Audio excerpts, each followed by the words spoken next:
What's going on, everybody? Welcome. Good morning. Today is Wednesday. It's April 6th, right? Yeah, 2022. My name is Jeremy, and this is my first cup.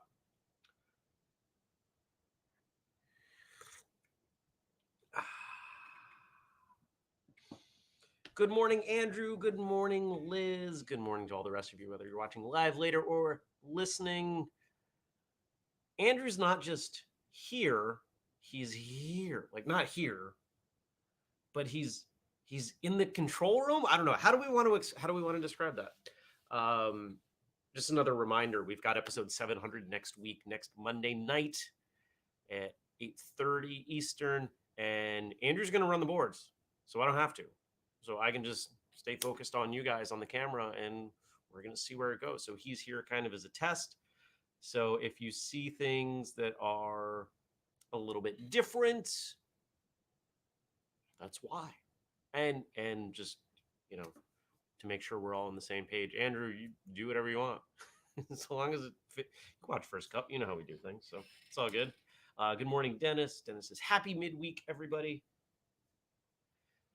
All right. Look, he's throwing out banners. Woo, I like this. I like this so much. I don't have to do as much. Oh, all right. I'm going to take a nap. All right. Oh, good. How was your Tuesday? What'd you do? I took the day off for the most part. When did I stop work? Just about 10 o'clock. Had a couple meetings. Had a meeting with Justin about Marshall Journal stuff. Had a meeting with Andrew about mostly all-in weekend stuff. Oh, by the way, I think it's next week. There's another huge name coming on the show. Andrew, I don't know how you keep pulling this stuff off, but good job.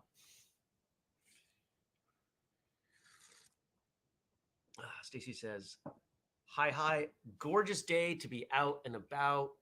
Yeah, yesterday was a great day. So I did a number of errands. Some of them were boring, some of them were not. One of them was stopping by my local Tractor Supply to grab plants, which is a strange place to go. Other than I was there last week and they had fruit trees and fruit bushes for really, really cheap prices, like $6, $7, and like I bought an apple tree for $15. They're not the highest quality. They're not the largest in size, but that's a big part of what I did yesterday. I planted 3 blueberries, 2 goji berries, an apple tree, and 4 rhubarbs. So we will see how those go. Knock on wood, those do okay. I'll go back and get more because they even rang up cheaper than the sign said. So you better believe it. At like $5.99, I'll buy all the blueberries they have. I'll find places for them. I don't know. I'll build places for them at that price. Good morning, Jenny, and good morning, Andy. Andrew says the rhubarb will do well. Yeah, except I've tried to grow rhubarb before and it didn't do well. But that was also back before I was doing raised beds. I've learned I can't plant really anything directly into the ground. That even though this is old farmland, it's been compacted a bit. It needs to be opened up a bit. So the rhubarb, I built these 1-foot squares as these tiny little raised beds, and I planted them into there. Dug out the grass, dropped them in. So they'll be fine. They will be fine. What else did I do? Went to the gym, ate food, went to the grocery store, tapped the birch trees, boiled more maple. I thought yesterday was going to be the last of the maple, but I woke up today and it was 25 degrees, so we should get more. This is absolutely crazy. I'm super excited with all this maple. Anything else happened yesterday? No, it was really nice. It was a day that I needed, having been gone for the weekend. I wasn't able to get outside as much as I would like to. And I'm going to be honest, like I love what I do, but my favorite days are just being outside working in the yard. A nice day, close to 60 degrees. I'm outside in a t-shirt because, it's 90 degrees warmer than it was at some points. Maybe 80 degrees warmer. We'll call it 80 degrees warmer than it was through parts of winter. And just to be outside and see the sun and dig in the dirt, have dirt under my fingernails. It's a nice feeling. Good morning, Brian. Ray says, I can't grow anything. Well, when I talk to people who say they can't grow anything, and I'll be honest, this applies to growing plants, it applies to starting a business, it applies to martial arts training. If you find that you cannot progress, you can't move forward with what you're trying to do, you're probably expecting too much too soon. There are people who put things in the ground and they're either trying to take shortcuts, which is what I did early on when I was gardening for myself, or they're overwatering, over fertilizing. They're trying to create these, like super plants, and you just got to trust the plant. Just like just have to trust your business model. Like you just have to trust your training. Results are accomplished from steady efforts over time, not shortcuts, not hacks, not doing a whole bunch of effort once in a while and then nothing the rest of the time. Slow, steady. Kelly listened to the podcast episode yesterday. I did listen to the podcast yesterday. What an amazing episode in martial artists. So inspiring. He's even potentially guilted me into considering competing next month, since my only reason not to would be laziness or injuries. I could play the injury card, but maybe I won't. It's been 25 years since my last time. I get it. I completely get it. And I hope that you do. Stacy's proposing a new whistlekick Patreon level called Maple. All in on all the tiers, plus a pint of maple syrup. Let's do it. Why not? I would be terrified to ship maple syrup. I don't know. I would seal it up and quadruple bag it and tape it. I would be so nervous that it would break in transit.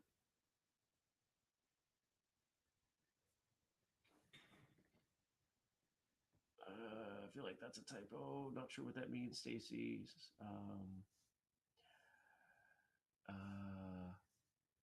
Oh, I see what it's saying. Okay. Stacy says some people have black thumbs. It's rendering this really funny, so I'm missing things. There's a second part to that I can't quite see. Everybody's encouraging Kelly to compete. Why not? Is there a good...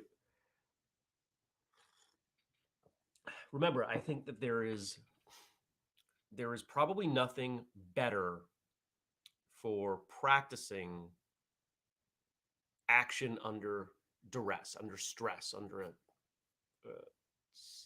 anxious situation than competition. To get out there in front of everyone and do your thing. How do you perform under pressure?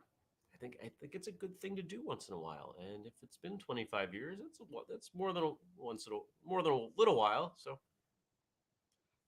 if you feel called to do it, I think you should do it.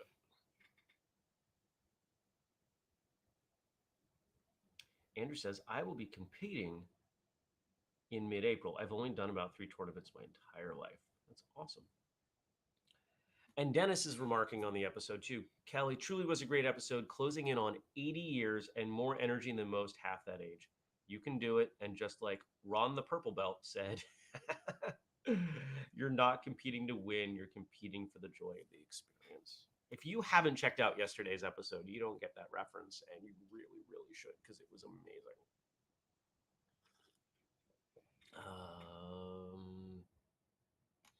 And Liz agrees. Yesterday's episode was a reminder to, quote, just do it. I really enjoyed it too, and you totally should compete. Brian says, when I worked at the post office, we shipped quite a bit of maple syrup. Plenty of experience to pull from for success.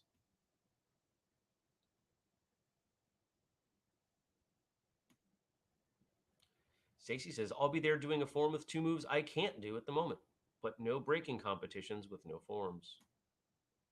Bummer. You'll get it. You'll get it. Just keep working. You got time. What's today? Today's Wednesday. I have a meeting. What else do I have today? I'm going to look at my calendar. So I got a client meeting. I got to do the books.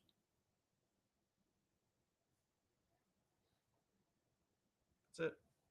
There's lots of little stuff. Some stuff I'm actually quite excited about. Phone calls and things. I may go work at my favorite coffee shop. When do they close? They close at 2 now. That ends the day earlier than I like it to. That's the bummer about working there. Last time I worked there, I had more work I had to do, so I drove to a Panera after. Maybe not the most efficient way to run my day.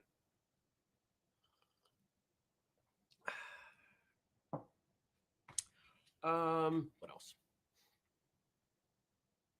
I don't know. If it works out and when I'm ready, I will tell you, but I just want you to know I put something in motion yesterday that is both unnecessary and only for me. Something that I would enjoy. And I have a hard time doing that. And it feels really funny. But I want to do it, so I think I'm going to do it. I actually took some really big steps on it yesterday. It does not mean stopping any of the things that I'm doing. Don't worry. So I feel like sometimes when I say things like that, like change is coming for me, that people get nervous. Like, what are you gonna stop doing this? Are you gonna stop doing that? And no, we have no plans on changing martial arts radio. At least not stopping it. We have plans on changing it, making it better. First Cup, there's no plans to stop doing this. Just more good stuff.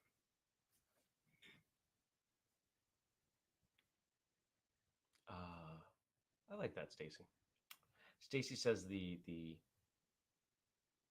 forms versus breaking thing, it's her rule. She can't do the extra without the basics. I like that. And Andrew's wishing everyone a happy tartan day. I will need more information on that. Jenny says, we used to compete in an annual tournament that was run very well, but starting about 5 summers ago, the tournament format changed for some reason. Cough, cough, money, cough, cough. And it's not a great experience anymore. Very sad. Yeah. Oh, and I'm going to read this from Liz because it's, I like that last line.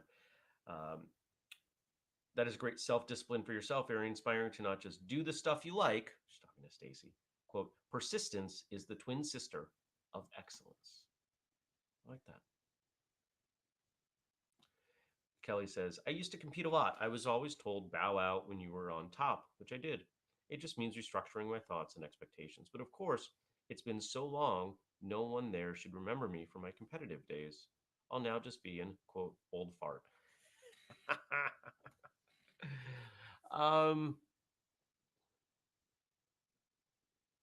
I think it's nice to go out on top.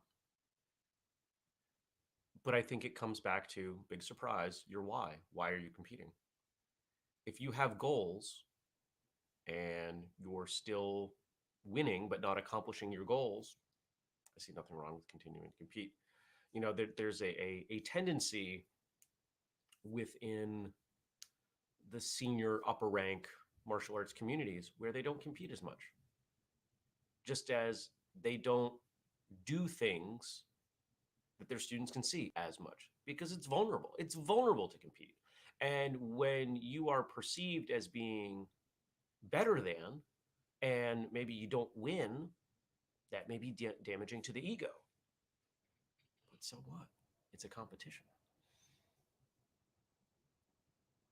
I think as damaging it may be to your ego, it's immensely inspiring and much more so to people watching.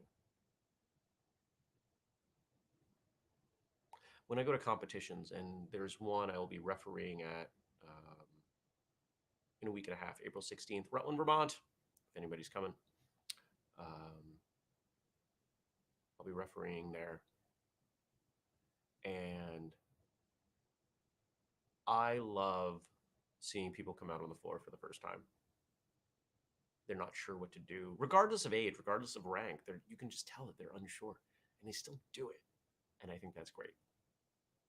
And I hope they continue. There are people Oh, here's a great example. Some of you may know this, but Leslie, who used to do Andrew's job, I was there for Leslie's first tournament.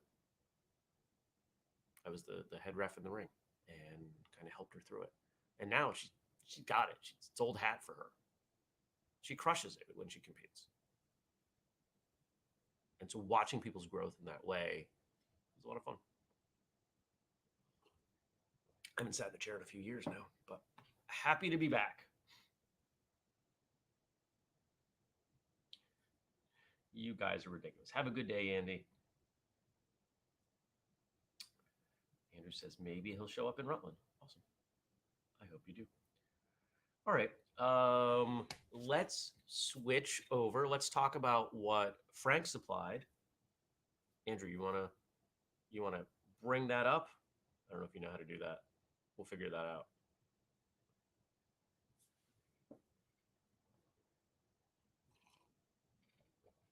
Kelly says, I just always enjoyed it, but I feel I should do it for my students as an example.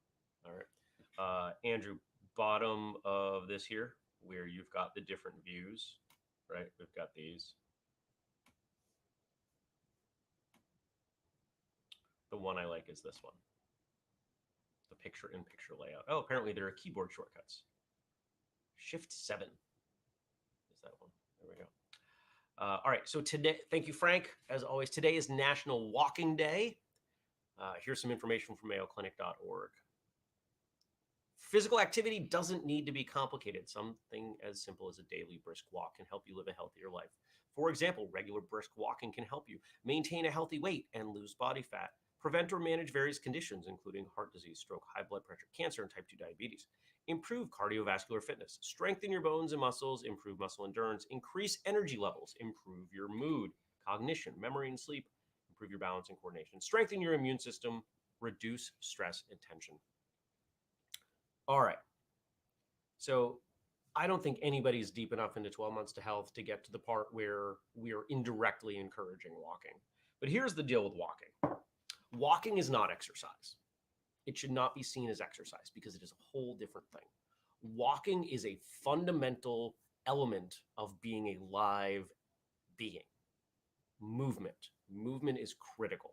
Movement does all those things that it just mentioned, but it does them without. No, we switch back. It does them without putting yourself into a sympathetic state. When your body remains moving and remains in a parasympathetic state, aka rest and digest, really, really good stuff happens. Here's the difference. Think about it this way. You've probably had a meal and gone for a walk. You feel better afterwards. It feels good. How would you feel about eating a meal and then going for a run? That doesn't feel good. Why? Because your body shuts off digestion to do the exercise. Your body does not shut off digestion for movement. And that is the heart of all of this. And I truly believe that we will figure this out very soon. Like we know these things, but we lump walking in with exercise. And they are both beneficial for very different reasons. I have a theory, and I've done a little bit of research on this. Assuming you believe in evolution, not everyone does, but let's assume you do. It was not that long ago that the average amount of movement was 20,000 steps, about 10 miles of walking around per day. Our bodies developed into that. That was what we did for a long time because that's what we needed to gather food and water, hunt, and do all the things that we needed to do. That was average movement for a very long time. And so we have evolved, likely epigenetically, to have that much movement. If I told you our body evolved to need 5 liters of water a day and you only got 1, it would be pretty obvious. My body's not what it should be. It's not as healthy. It's not doing what it should be. It's the same thing with walking. Walking is a signal that your body needs to get stuff done. So if that 20,000 steps is what we've been conditioned for, and I'm the first one to admit, I do not get 20,000 steps. But on the days that I do, I feel so good. Here's a question. Can anyone tell me what the average American walks, the average number of steps an average American walks per day? Post in the chat. I'm curious. Let's see if anybody gets it right. No cheating and doing research.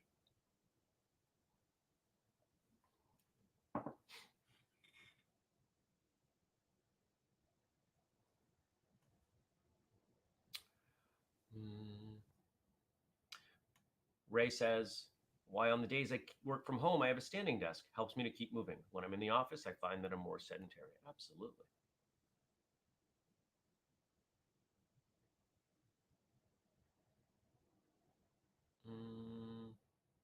All right. Andrew says 7,000. Brian says 3,500. Kelly says 4,000. Dennis says about 5,000. You guys are all in the ballpark, and I'm glad. And in fact, Stacy says 6,000. You're all guessing, so I'll give it a minute. See what we come up with.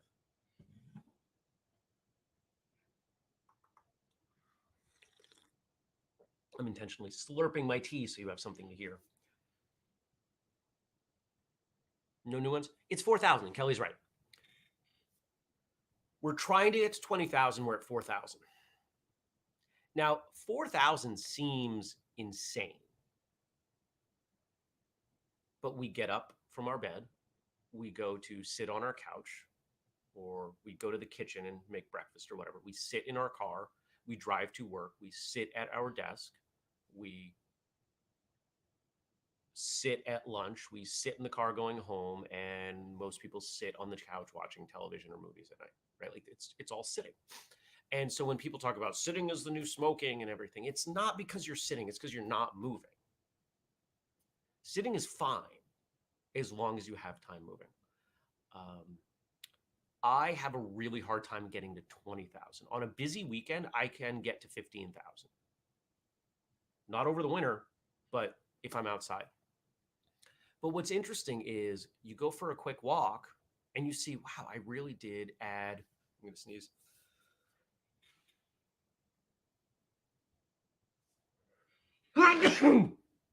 Excuse me. Even a 10-minute walk can add 1,000 steps really easily. If you have 3 meals a day and you walk from your house 5 minutes in one direction and come back each meal, that's 10 minutes. You can probably fit that into your schedule. And now you've roughly doubled the average amount of walking that someone does. And if you, maybe the one after dinner is you walk 10 minutes out and then you walk back. It's not that hard. It does require a commitment. And I'm the first one to admit this is something that I also struggle with. Because by the end of the day, and it's cold and it's dark and all these things. But if you can correlate how you feel with walking, it's pretty great. When I go to the gym, when I lift weights, in between my sets, I'm walking around the gym. A lot of other people just kind of sit. I walk around, I listen to my music, I'm walking more, I'm thinking, I'm walking.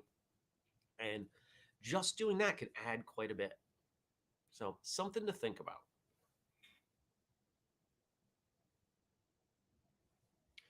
Jenny says, I used to average 15,000 during my shift at the lab. Not the whole day, just the shift. That's awesome. Andrew says, we got it at Comic-Con. Yes, we sure did. There was a lot of walking there. Brian says, I did finally order and received a copy of the book and need to start it soon. You get to start it soon. Be careful words need, should, have to, right? Like that implies outside authority, which is not sustainable, right? Nobody's making you do it. You choose to do it. There's power and choice. All right. So the other thing that happened yesterday, I asked this because we were talking about self-defense and what makes something inevitable. And of course, one of the things that comes up is how you feel, your instincts, your gut, your sixth sense, your intuition, whatever you want to call it. And I posed the question, tell us a time when you didn't trust your gut and you paid the price. And Kelly says, unfortunately for me, it would be when I trust someone, even though my gut would be raising red flags, and then I'd ultimately get burned. I think we all have that experience. Over the weekend, there was something that happened towards the end of the retreat, that something optional, and everybody told me to do it, and I just kept getting more and more signs not to do it, and I regret doing it. It cost me time, it cost me money. Um, I did not derive any benefit from it, and it made me sad that happened. Um, we all have those experiences, and we have to learn to trust our instincts. Of course, you have to think on the other side, what is, if my gut's right and I ignore it, what's the downside, right? So you're kind of playing that too. What are the consequences of getting the decision or the opinion or whatever wrong? And if they're not severe, then you have more wiggle room. But the stronger the consequences, probably the more you have to listen to your gut. Jason says, I volunteered for an organization called Safe Kids and started a local chapter. Some pretty heavy hitters showed up to support, including the VP of a hospital.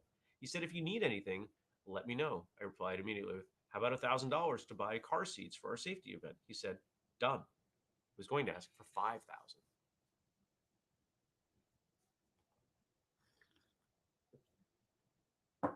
Boom. I get it.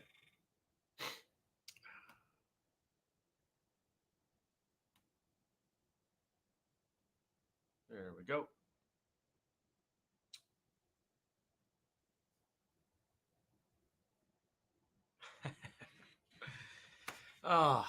So I hope you guys have a good day. I would encourage you to get a little bit of movement.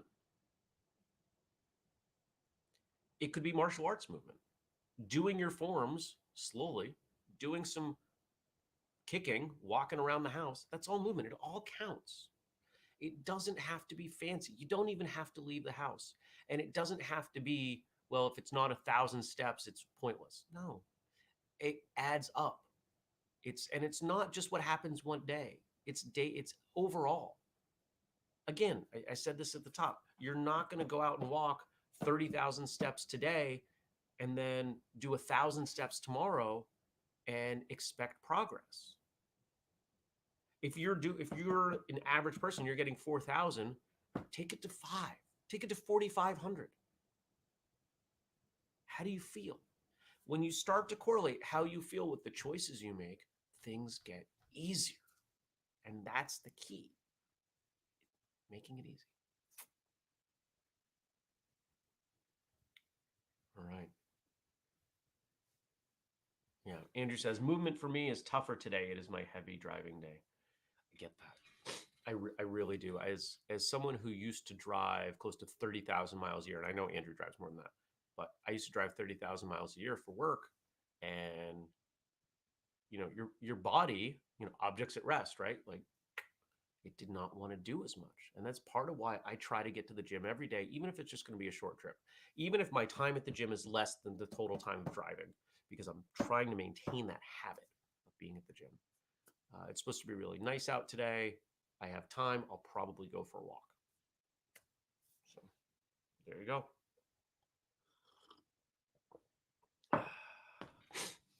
Jenny says, Andrew, Whistlekick Martial Arts Radio episode on training in the car. It exists.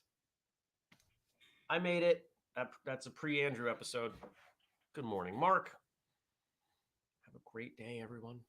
Have a great Wednesday. Take care. Be well. Let me stuff to talk about tomorrow. Andrew, you want to put up banners? There we go. Support. We've got the Patreon, patreon.com/whistlekick. You've got the code FIRSTCUP15 to save 15% on something like this mug at whistlekick.com. And the whole list is at whistlekick.com/family. It is on my list to update that page today. We do this show every weekday, 6:30 a.m. U.S. Eastern Time. Facebook, YouTube, Monday, Wednesday, Friday. It's on Twitter. Tuesday, Thursday, it's on Twitch. And if you've got questions or comments, I'm going to put something up on the Facebook page for you to respond to, but you don't always have to do that. No, I want you to. But if you have something and you don't use Facebook, just email me, jeremy@whistlekick.com. Take care. everybody. I appreciate you all. I'll see you tomorrow. Peace. Oh, Jenny says she recalls that episode. She was suggesting it, not asking for it. Got it.